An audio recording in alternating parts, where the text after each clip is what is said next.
all of you know her, and by the round of applause, I can really see who is your favorite. So Anna has been working with me for about 12, 13 years.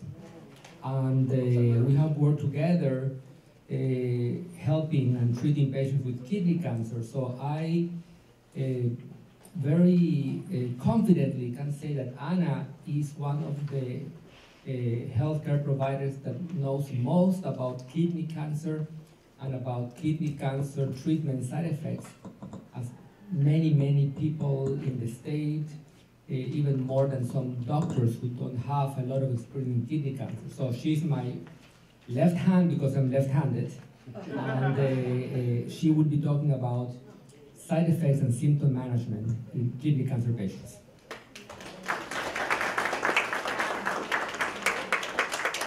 Thank you very much for the compliment. Thank you very much, all of you, for being here today. It's really a pleasure to be able to speak to you. Thanks to the Judy Kidonson Foundation, and thank you to Sylvester Cancer Center for promoting this and bringing more awareness to not only to patients, caregivers, but the whole community about kidney cancer. This is very important. So, I'll be talking about kidney symptom management in kidney cancer. As you can see, sunitinib, as so well explained by Dr. Meshan, was one of the first treatments approved in about 2 decades ago. And it's still being used today. It's a target therapy, and like many other target therapies, is a novel treatment. In 2015, we had an immunotherapy approved, which is nivolumab. And it's used as a second-line treatment for kidney cancers who fail a first therapy as a TKI or Sutent, cabozantinib, and so on. And in 2018, we have a combination of immunotherapy approved, which is ipilimumab, nivolumab, used for first line of treatment for metastatic kidney cancer patients. So here we have a line of first, these slides are going to interchange with what was being said before, but hopefully you can get a grasp of how we treat patients and how we think when we choose treatments. So first line treatment for kidney cancer, we have the favorable risk, intermediate risk, where we have axitinib, pembrolizumab, nivolumab, ipilimumab, which are a combination of treatments, as well as single agents like sunitinib, pavazopanib, and cabozantinib. On the second line treatments, if immunotherapy was not used previously, we use as a second line treatment alternated with target therapy. Keep in mind that when we use monotherapy, the side effects may be one. However, when we put treatments together, the side effects can increase, as well as not only in time, but in it can increase in time, in duration, and so we have to be very aware of combination treatments and side effects. Here, it's being shown before, but I just illustrates how immunotherapy works, right? The tumor cell binds to the T cell, and when we treat with immunotherapy, blocks the tumor cell, it deactivates the T cell and allows the immune system to see disease. It fights disease, but it also may have an effect in good cells, causing increase of toxicities. And in toxicities, we're going to talk about toxicities in immunotherapy. They are treated differently from target therapies. Here as well, it illustrates how the tyrosine kinase inhibitor works. So, in here they show pazopanib, cabozantinib, sunitinib is also included. They block those vessels who feed into tumor cells, allowing the tumor to grow. As it was mentioned before, kidney cancer is a very vascular disease, so there is no role for chemotherapy, so target therapy uses to control a disease. It has a very important role in kidney cancer. So here we have some side effects of immunotherapy. So as we know, immunotherapy it blocks tumor cells and allows the immune system to see disease, right? When that happens, it affects the bad, but it can affect the good as well. So here we have dermatological toxicities such as a rash. And we can treat the rash with the regular things like treating a rash with the topical antibiotic, topical steroid. However, if the effects don't go away and patient is not feeling well, so we have to think about something else, right? It could be an autoimmune-related side effect from the immunotherapy if this patient is on immunotherapy. So the treatment is different. So we may give steroids, and depending on the symptoms of these patients, we may investigate even further, sometimes even admitting patients to the hospital to find out what is going on with this patient. Gastrointestinal side effects. For example, diarrhea. If a patient has diarrhea and is not well controlled with increased fluids, with Imodium, Gatorade, and he calls us and he tells us, this is not going away, I think that the odor is different, I'm not controlling this well, I'm getting weaker. So we may bring this patient in for lab work. We may sometimes refer this patient to the hospital for further tests like a colonoscopy to see if there is any inflammation or any autoimmune related symptom on this patient. Another common side effect is toxicities related to the lungs, pneumonitis. Pneumonitis, patients may complain of a simple cold or that doesn't go away, and all of a sudden the symptom aggravates to shortness of breath. So we do imaging, we bring this patient in, we try to investigate a little more if there is an autoimmune related side effect to this shortness of breath or to this coughing. And it may be the treatment, like it was mentioned before, is different, right? For autoimmune related treatments, for immunotherapy, we treat with steroids. Or we may see hepatic related toxicities, like hepatitis. All of a sudden, these patients' liver enzymes are going up, and patients are complaining of abdominal pain, are having more nausea, and we don't know exactly what to do. So we have to investigate before we assume this is really autoimmune related from the treatment. So again, we repeat lab work. We may do a little more investigation to see if it's just liver enzymes going up for whatever other reasons, or if this is related to the immunotherapy, because the treatment, again, is basically done with steroids.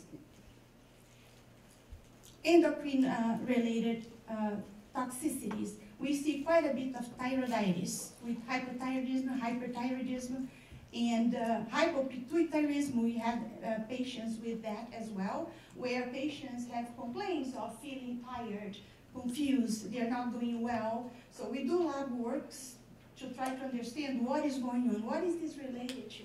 Sometimes, again, we have to bring in the patient, do some imaging, do further tests to try to understand if this is really an autoimmune-related side effect, right? Because the treatment, again, is going to be with steroids if this is an autoimmune-related side effect. Neurological, we have patients with neurological toxicities, and more recently we have patients with neuropathy, Guillain-Barré syndrome, and which require treatment with, again, with steroid. And other toxicities are pretty much the same. We investigate. We have to see exactly what is going on with this patient. Sometimes an extra visit to the clinic is critical, and to find out what is going on with the complaint. I mentioned this, the immunotherapy side effects management. One treatment can cause side effects. However, when we combine treatments, the toxicities can be higher, right? Immunotherapy can affect any organ in your system. More common side effects of ipilimumab, which was mentioned here before, the CTLA-4 antibody, are colitis, hypophysitis, rash, and pruritus. More side effects of Opdivo may be pneumonitis, arthralgia, hypothyroidism, and vitiligo. We've seen that as well. Side effects may happen as soon as 2 weeks within the treatment, but it may also last after treatment is completed. And it's very important for patients to understand what the treatment is like, so when they go home, they know what to do. If they don't know what to do, there is a number to call, and they are told to call the triage nurses to explain what is going on, to get further recommendations. Side effects of target therapies are a little bit different treated from immunotherapy, and here are some: fatigue, rash, hand-foot syndrome, hypertension, hyperthyroidism, stomatitis, which is mouth sores, and diarrhea. All these side effects are treatable. However, if they get too serious and patients don't know exactly how to manage them, this is a call to us. We bring this patient in, we may need to interrupt the treatment, we may need to reduce the dose of these target therapies to keep patients in treatment. And it doesn't mean because the dose is being reduction, the efficacy will be less, right?